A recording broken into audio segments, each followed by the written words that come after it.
Hello મિત્રો, welcome. બંધારણના પ્રશ્નોની શરૂઆત કરીએ. પ્રશ્ન નંબર 61. ભારતીય રાષ્ટ્રીય કોંગ્રેસની સ્થાપના 28 ડિસેમ્બર 1885માં. ભારતીય રાષ્ટ્રીય કોંગ્રેસના સ્થાપક એઓયુ. ભારતીય રાષ્ટ્રીય કોંગ્રેસના પ્રથમ અધ્યક્ષ વ્યોમચંદ્ર બેનર્જી. કયા કાયદાથી ભારતમાં સૌપ્રથમવાર ચૂંટણી પરોક્ષ વ્યવસ્થાની શરૂઆત? ભારત પરિષદ અધિનિયમ 1892માં. કયા કાયદાની વિધાન પરિષદને બજેટ અંદાજપત્ર પર ચર્ચા અને પ્રશ્ન પૂછવાની છૂટ અપાઈ? ભારત પરિષદ અધિનિયમ 1892માં. કયા કાયદાથી વાયસરોય અને ગવર્નરની વહીવટી પરિષદમાં ભારતીય સભ્ય સામેલ કરાયા? ભારતીય પરિષદ અધિનિયમ 1909માં. ભારતમાં કયા કાયદાથી સૌપ્રથમ મુસ્લિમ મતદાર મંડળની અલગ શરૂઆત થઈ? ભારતીય પરિષદ અધિનિયમ 1919માં. મુસ્લિમ લીગની સ્થાપના કયા વર્ષમાં? 1906માં. ભારતીય પરિષદ અધિનિયમ 1909 અન્ય કયા નામેથી ઓળખાય? મોલે મિન્ટો એક્ટ 1909માં. મોલે મિન્ટો એક્ટ 1909માં મોલે કોણ હતા? ભારતના રાજ્ય સચિવ. મોલે મિન્ટો એક્ટ 1909માં મિન્ટો કોણ હતા? ભારતના વાયસરોય. વાયસરોયની વહીવટી પરિષદમાં સામેલ થનાર પ્રથમ ભારતીય સત્યેન્દ્ર પ્રસાદ સિન્હા. સાંપ્રદાયિક મતદાર મંડળના પિતા, કોમવાદના જનક lord Minto.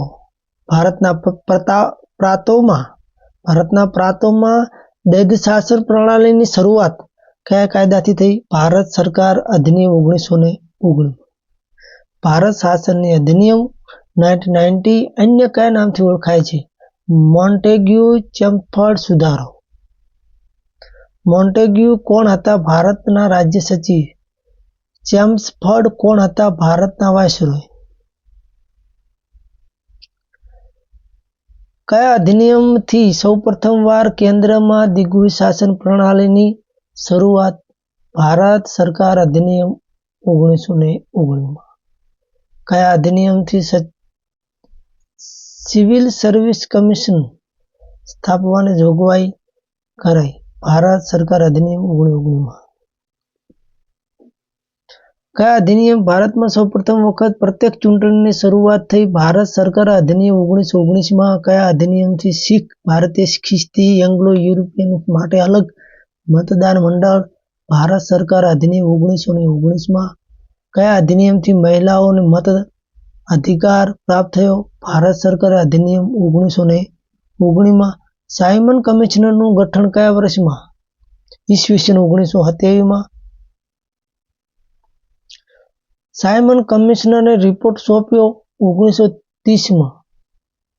John Simon. Simon કમિશનમાં સભ્ય સંખ્યા હતી 7. તમામ બ્રિટિશરો હતા. સાયમન કમિશનરનું બહિષ્કાર કારણ શું હતું? તમામ સભ્યો હતા બ્રિટિશ હોવાથી. મોતીલાલ નહેરુએ નહેરુ રિપોર્ટ કયા વર્ષે રજૂ કર્યો? ઈસવીસન 1928માં. કોમી ચુકાદા સમયે બ્રિટનના વડાપ્રધાન રામસે મેકડોનાલ્ડ દ્વારા કોમનવેલ્થ એવોર્ડની જાહેરાત કયા વર્ષમાં કરી? 1932માં. લોકલેખા સમિતિની રચના પબ્લિક એકાઉન્ટ કમિટી ઈસવીસન 1921માં. કયા વર્ષમાં સામાન્ય બજેટમાંથી રેલવે બજેટ અલગ કરાયું?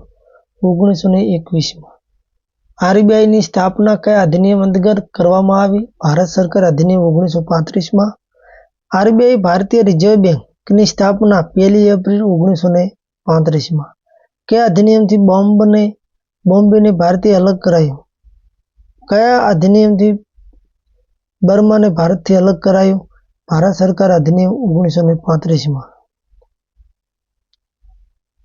કયા અધિનિયમથી ભારતમાં પૂર્વ જવાબદાર સરકારની સ્થાપના થઈ? ભારત સરકાર અધિનિયમ 1935માં. કયા અધિનિયમથી ઓરિસ્સા અને સિંધ બે નવા પ્રાંત ભારતમાં જોડાયા? ભારત સરકાર અધિનિયમ 1935। કયા અધિનિયમથી સંઘીય ન્યાયાલય ફેડરલ કોર્ટની સ્થાપના થઈ? ભારત સરકાર અધિનિયમ 1935। ફેડરલ કોર્ટની સ્થાપના કયા વર્ષમાં? 1937। કયા અધિનિયમથી પુરુષો અને મહિલાઓને સમાન મતાધિકાર આપવામાં આવ્યો? ભારત સરકાર અધિનિયમ 1935। કયા અધિનિયમથી અનુસૂચિત જાતિ, મજૂર અને મહિલા માટે અલગ મતદાર મંડળનો વિસ્તાર કરાયો? ભારત સરકાર અધિનિયમ 1935।